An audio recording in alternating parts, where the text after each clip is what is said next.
On March 15th, I'm signed up to ride a 300K with the Asheville International Randonneurs. The ride is leaving out of Landrum, South Carolina, which is upstate South Carolina. And we've been riding in South Carolina a lot this past year because of the flood in Asheville. Took out a bunch of bridges and roads, but South Carolina has been really nice, really quiet roads, and actually really beautiful to ride in. So I'm looking forward to that. I haven't been on the bike since I rode a 600K last month, so that's not optimal, I would say, but we were able to spend a lot of time with family and see a bunch of friends, and so that's been good. I think I'll be fine fitness-wise, but we'll see. This is the bike that I'll be riding on the 300K, and I'm riding this bike because it's my most comfortable bike.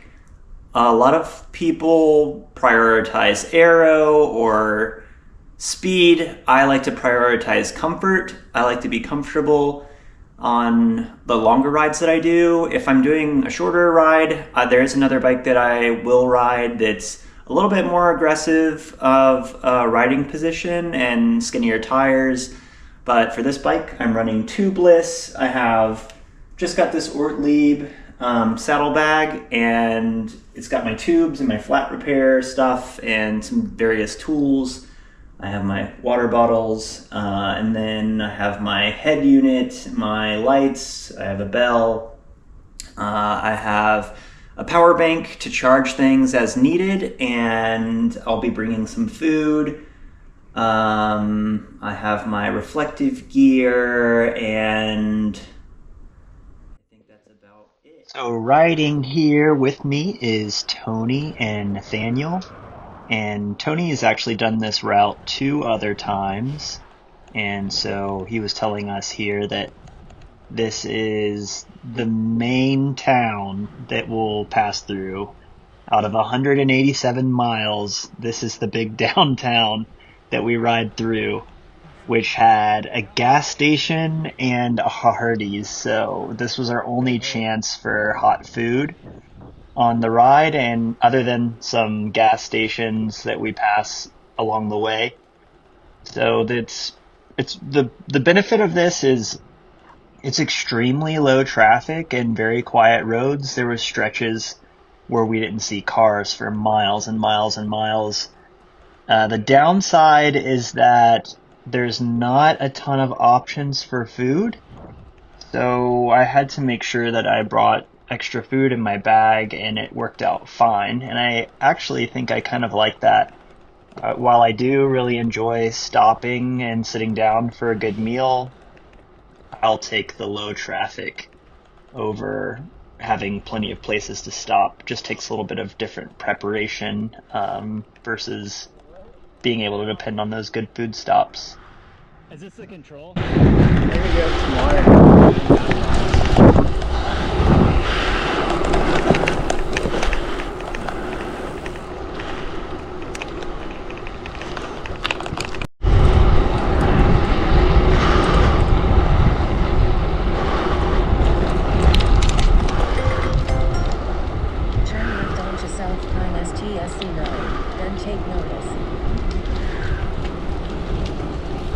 Ooh.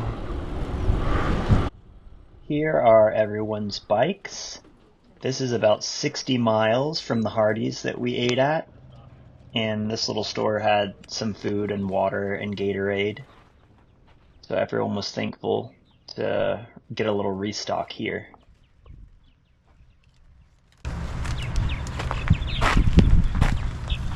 My dad's side is also related to a former guy. I thought this might be dirt.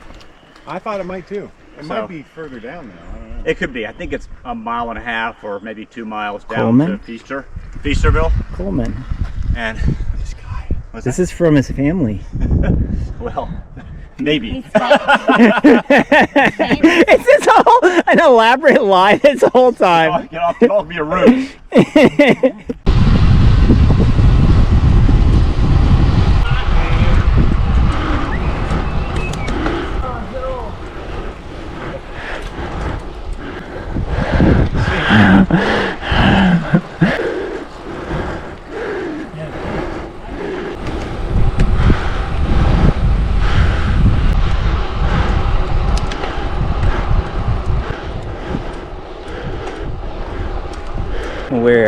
107 miles in to our 300K route, which is, I think it's 187 miles.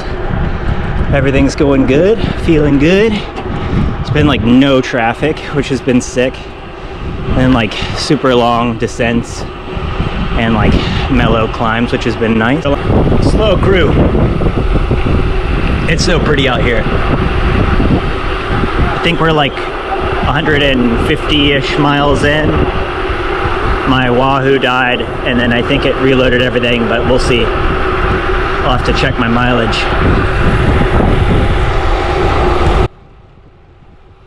At this point, we had just passed mile 127, and Nathaniel and Coleman's up front, and Nathaniel's to my right. We were having trouble with the pace of the middle pack group, and so we formed a slow group in the very back. And there's also two people way up front that didn't ride with us hardly at all. I think they rode with us for the first maybe 40 miles of the ride. That's typically how it is on our rides. There's usually groups that split off into different packs, and so we're just enjoying the ride and riding our pace and trying not to blow up and make it to this really cool gravel section.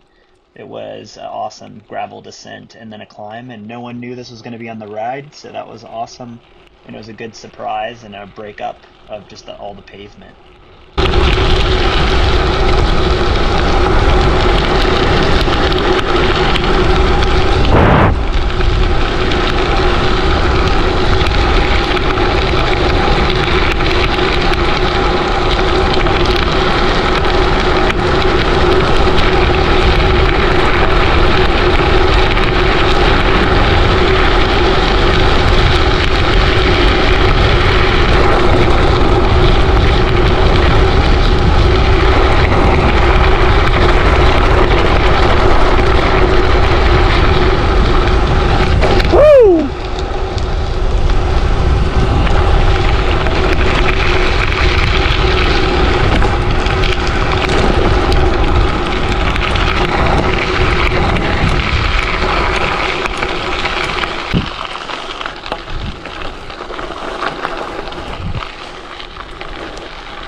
Mile 164.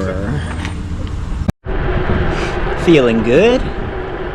We're probably like 17 miles to go. We're at like 170-ish miles. Not much of a sunset, but it's nice.